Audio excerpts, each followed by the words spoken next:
ভারতীয় আধিপত্যবাদ আমাদের এই পরিবর্তনকে একেবারে স্বীকার করতে চায় না, পারলে আমাদেরকে একদিনে ধ্বংস করে দিতে চায় এবং সেই জন্যে যা যা করবার দরকার সব তারা করছে, এই ছিল তার কথা।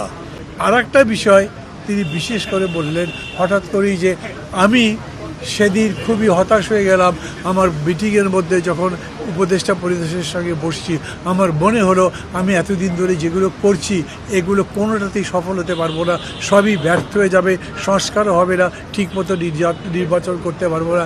এই জন্যে আমি মনে করেছি আমার দায়িত্বে থাকা দরকার নেই, অতএব আমি ঘোষণা দিয়েছিলাম যে আমি পদত্যাগ করছি।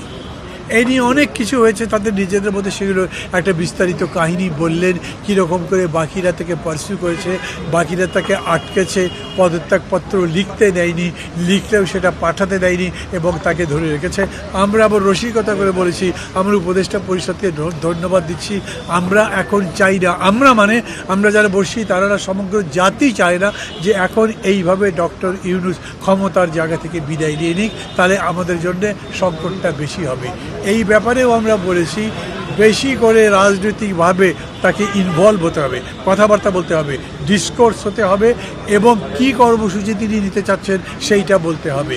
বেসিক্যালি যেহেতু রাজনীতিটা হচ্ছে নির্বাচন সামনে, সেই নির্বাচনের রোডম্যাপ তার বলা উচিত এবং তিনি কীরকম করে নির্বাচন করতে চান, তার ডেডলাইন কবে, সেই সম্পর্কে তার বলা উচিত। উনি খুব স্পষ্ট করে বলেছেন, প্রথম বলেছেন যে যদি সংস্কার হয়, আমি তো বলেছি তাহলে ডিসেম্বর, আর যদি বেশি সংস্কার হয় তাহলে জুন। এর মধ্যে আমরা আলোচনা করে যে কোনোটা করতে পারি, কিন্তু আমি লিখে দিচ্ছি দরকার লাগলে পদত্যাগপত্র হিসেবে লিখে দেব যে জুনের পরে কোনোভাবে এইটা গড়াবে না, তার আগে নির্বাচন হবে। যারা যারা সন্দেহ করে যে না আমি বোধহয় কোনো মতলব ভাসছি, ক্ষমতা আরও কুক্ষিগত করতে চাই, দীর্ঘস্থায়ী করতে চাই, তাদেরকেও দরকার লাগলে আমি প্রভিজনারি নোটের মতো করে কিছু দিয়ে বলবো যে আমি কোনোভাবেই আমার ক্ষমতা এক্সটেন্ড করতে চাই না, এই অন্তর্বর্তী সরকার ক্ষমতা আর বেশি বাড়াতে চায় না, সামনে বরঞ্চ একটা নির্বাচন দিয়ে গণতন্ত্র নির্মাণের জন্য যা করা দরকার সেইটা আমি অনেক বড় সংকটের মধ্যে আমরা আছি। এই সংকট বলতে উনি প্রধানত ভারতীয় আধিপত্যবাদের ষড়যন্ত্রের কথা বলেছেন এবং এজন্য উনি বেশ চিন্তিত। উনি চাইছেন যে এজন্যে সমস্ত জাতির ঐক্যবদ্ধ হওয়া দরকার, রাজনৈতিক দলগুলোর মধ্যে ঐক্যবদ্ধ হওয়া দরকার, কিন্তু দিন দিন এই ঐক্যটা দুর্বল হচ্ছে, এই জন্য উনি চিন্তিত, উনি বেশ খানিকটা হতাশ।